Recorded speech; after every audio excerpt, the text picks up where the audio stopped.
Welcome to the Cutting Room Floor, the show where you get the behind-the-scenes stories from your favorite creators on their favorite projects. My name is Liam, and today we are talking about a project that most of you have probably never heard of. It is a series that I teased making, but never went forward with. Can you guess it? We are talking about my 2018 almost series, The Devil on My Shoulder. Let's get into it.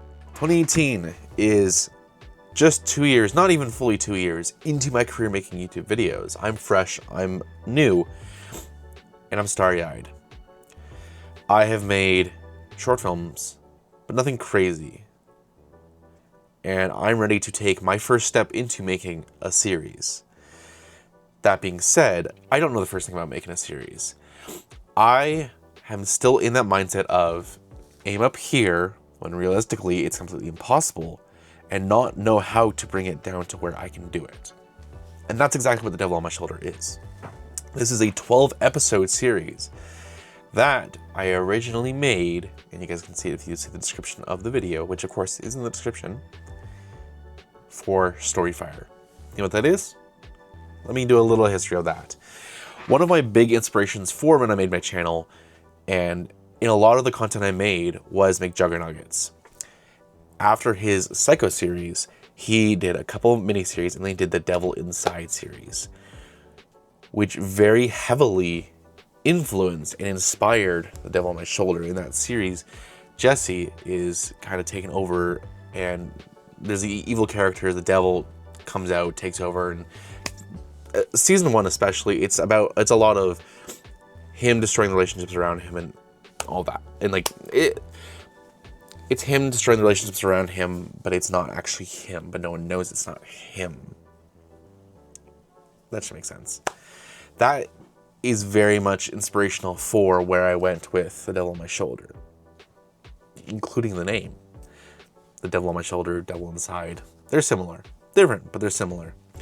But I made this series because at this time, Storyfire, which was McJuggernuggets' social media counterpart to YouTube, was finally taking submissions for people who wanted to make videos on there. For the longest time, it was just text-based stories.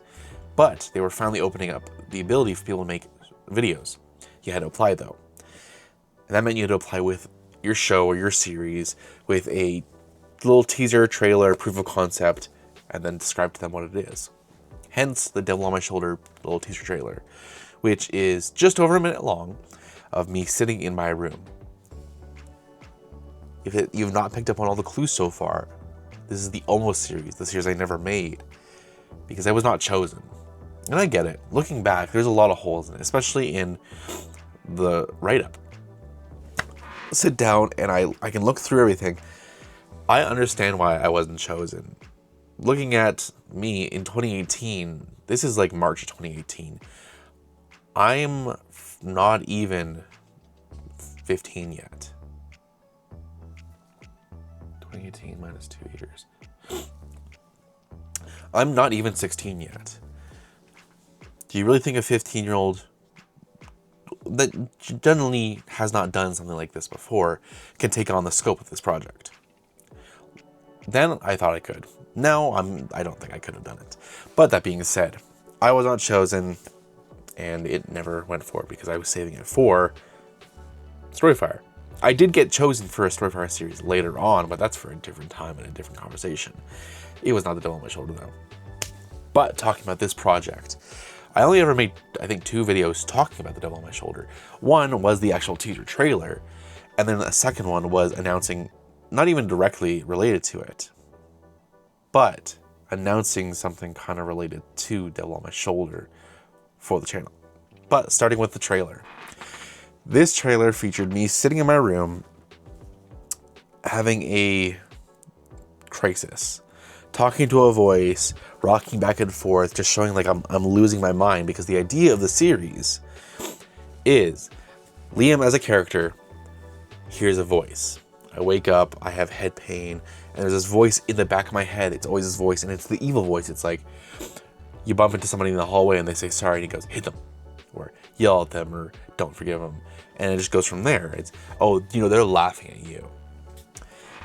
And that voice over the series progressively becomes stronger and stronger as Liam realizes it's not just this like inner voice, it's another personality, it's something that's trying to take over. And inadvertently, Liam accidentally lets it in, gives it control of his body. And about halfway through, it turns into the character Liam stuck in the mirror realm. And again, that's very much an inspirational thing from Devil Inside. The mirror was a big thing there, and I like the idea, so I copied it a little bit. I took it. But Liam, the real Liam, is stuck inside the mirror watching as the devil Liam is ruining his life. His friends are all concerned. He's acting out. He's aggressive. He's violent. He gets suspended from school. All of this happens. And it's building up into the final episode of season 1 of Liam finally realizing he lost and he's stuck. And it was left open to be either the finale of season 1 or a kind of midpoint, like mid-season finale, to be then finished out. It just depended on the reception and how it was going, what I could think of. But the vast majority of the series takes place in a school. I don't know how I was going to get a school. I don't know what my plan was for that. But the plan was for me to have, it was a cinematic series. It wasn't like Cult of Mara or like vlog series. It was closer to like Living Myself, but not, if that makes sense. This series was focused, I would say, on the internal struggle of Liam as a character. There was a lot of inner voices, inner dialogue, arguing, and then there was the kind of mindscape part, because a couple episodes take place exclusively while Liam is like sleeping and dreaming. I'm asleep, I'm talking to myself / talking to the voice in my head, as I'm realizing that it's not just a voice in my head, it's actually something that's trying to take over. And this is where the Stranger Things inspiration comes in as well, because there's also inspiration from that. And I can give myself credit and say maybe I didn't write this part when season 2 came out, but it's so similar. If you have seen Stranger Things season 2, there's a scene where Will's in the school, but it's in his mind in the Upside Down. He's running and he gets to the field and the mind flayer is there and he's like, I'm not afraid of you, and then it gets him. A very similar scene happens in The Devil on My Shoulder. In the empty school, in the mindscape, Liam's running and it gets him. And that's kind of the first time that the devil takes over Liam. For real. And yeah, so you can see there's a lot of similarities and a lot of inspirations coming from both sides of things, which is good. But this series never never came forward, because when the Storyfire thing passed over me, I kind of came to the realization, yeah, that's a lot.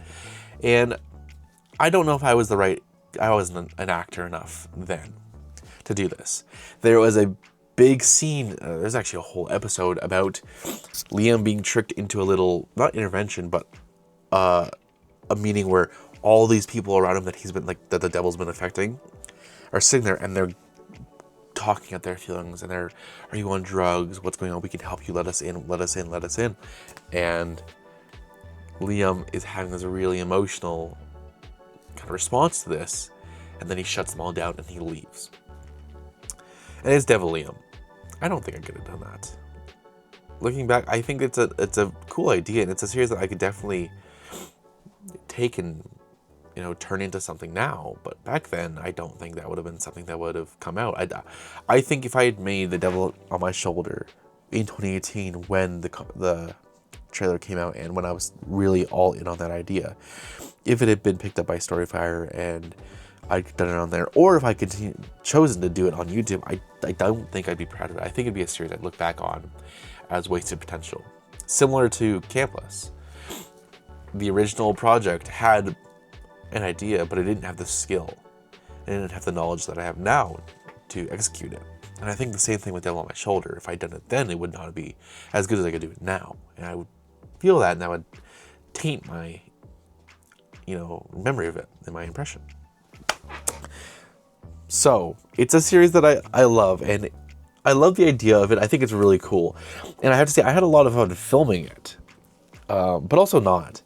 Up until this point, the vast majority of my videos I filmed were alone. It was me with a camera on a tripod, or me figuring out how I could do it with just the camera, because I was self-conscious about acting and doing anything in front of people because it was goofy. People made fun of me for YouTube and making videos. They still do. I don't care anymore though. But at the time it was really bad, and I cared a lot. You know, I'm 15. It sucks to have people be like, "You make YouTube videos? That's nerdy, or that's stupid." So I didn't make a lot of videos with people around me. That's why the vast majority of my videos are just me sitting here alone in my room, talking to a camera with no one else around. But I had one shot in mind for this trailer that I could not do alone. There was a lot I wanted to do with it, but one thing in my mind, I wanted to have the camera coming around my head in an arc as I'm sitting there freaking out, losing my mind, because it was going to be the devil talking to me while going around to then end facing the mirror for that final shot. I tried on my own. I tried having it on the tripod and like swinging it around, and it just never looked good. So I recruited my little brother. Cal came in, he helped me film it, sent him on his way. And then I had to call him back because then I couldn't do the final shot. Because for the final shot, the idea was all of this was happening. There were so many different takes. It was being interlaid over top, and the opacity was turned down. And you could see it all there, and it was multiplying. And it was a lot. And then it stops with the slam on the mirror, and the talking, and the little everything that happened is because of you, and that's the boom. And then it's again the crazy Liam, and I, looking back, it's goofy. It's the, but I have it in place. I'm like, I can't do all of this without someone behind the camera to make sure that I'm not messing everything up. So I do it. I have Cal running the camera. It's just on a tripod in the right position. We're going, and then finished. I go to edit, very basic. So the spinning around the head, I don't do the multiply for that.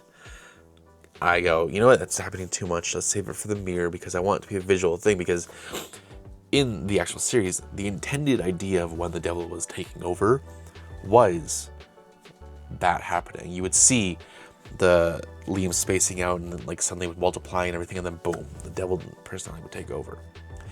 And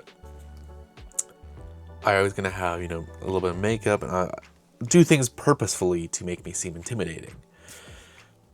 So I don't know.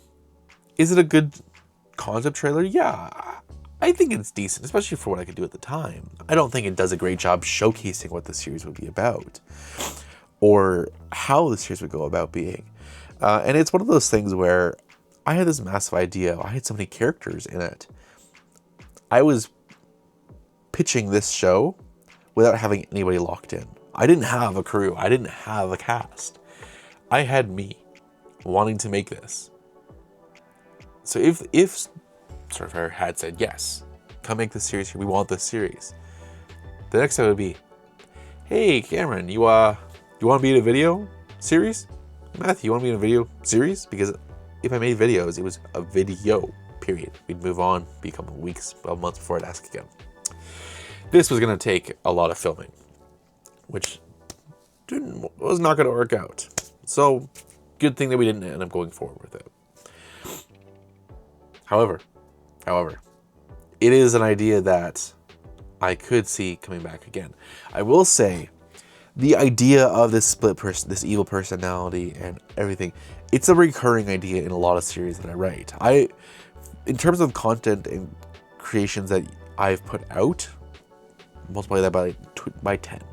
And that's how many I've made and written, but I've never have, sorry, not made, but I've written, but never had to see the light of the day.